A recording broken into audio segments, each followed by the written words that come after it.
Hey, good afternoon, everybody. It's your boy Pigsky and Pete. Happy Sunday morning to everybody. I'm completely exhausted. I'm going off about 2.5 hours sleep from the game last night, and so I just wanted to come on a recap. So I did my post game video immediately after the game.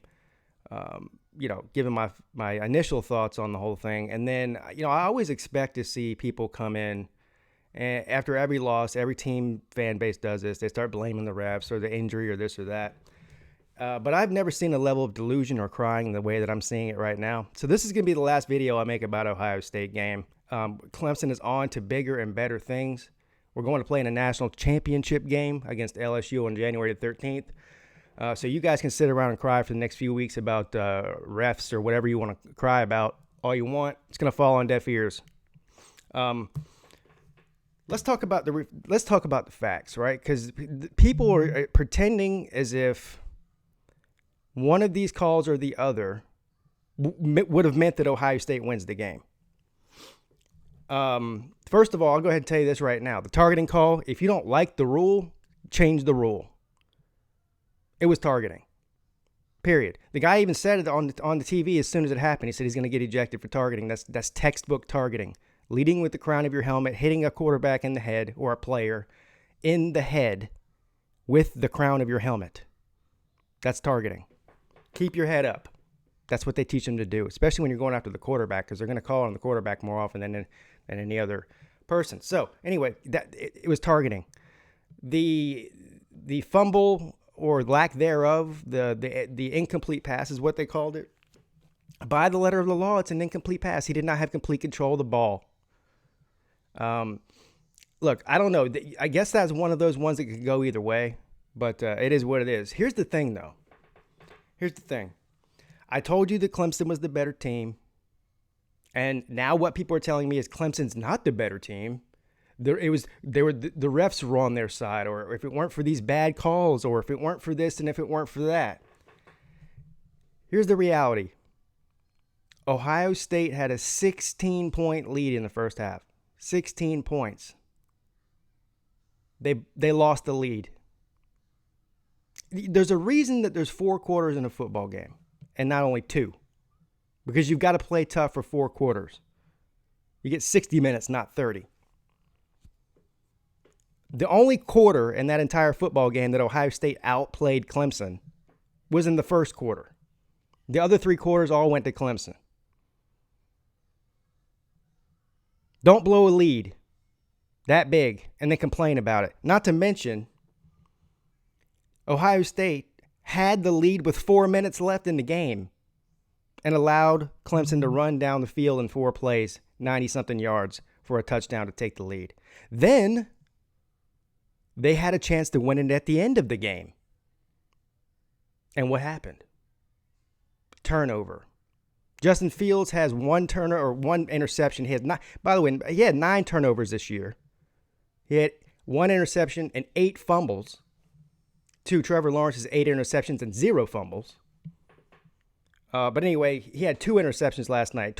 Twice as many interceptions against Clemson as he did the entire schedule. Anyway, they blew it at the end, or they just got beat by the better team. Take this L like a man and congratulate the Tigers and move on till next year. That's what a man does. Men don't go on the internet and cry.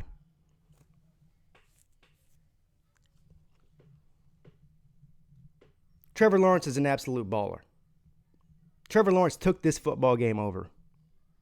Trevor Lawrence outran your entire defense. You know, that one you all call a sissy boy with the long hair, looks like a girl. He burned your entire defense. How many times did Trevor Lawrence get hit in this game?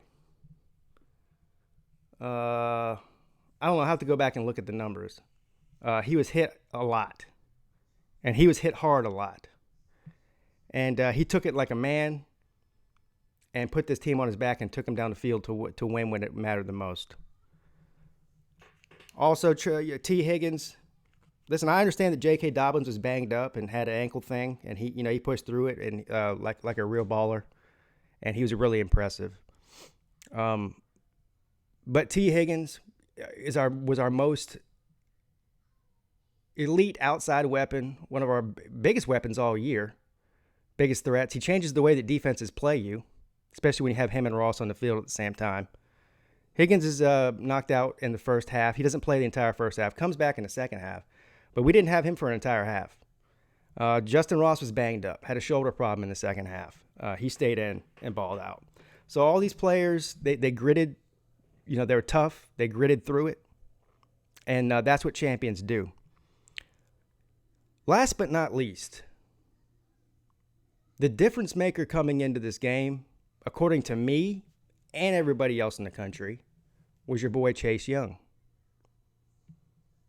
Chase Young had 1 tackle and 0 sacks last night. They barely double-teamed Chase Young. Jackson Carman handled him all by himself pretty much all night long. So I said before the game, the deciding factor in this football game was can they mitigate Chase Young's pass rush? And if they hold him to under 2 sacks, 2 or under, then Clemson's going to win this football game. Well, he had under 2 sacks. Clemson wins the football game. All right, so you got beat. You didn't get beat by the refs. You didn't get beat by the shitty field conditions. You got beat by the champions. You got beat by your daddy. Have a great day. See you soon, LSU. Pigskin Pete checking out.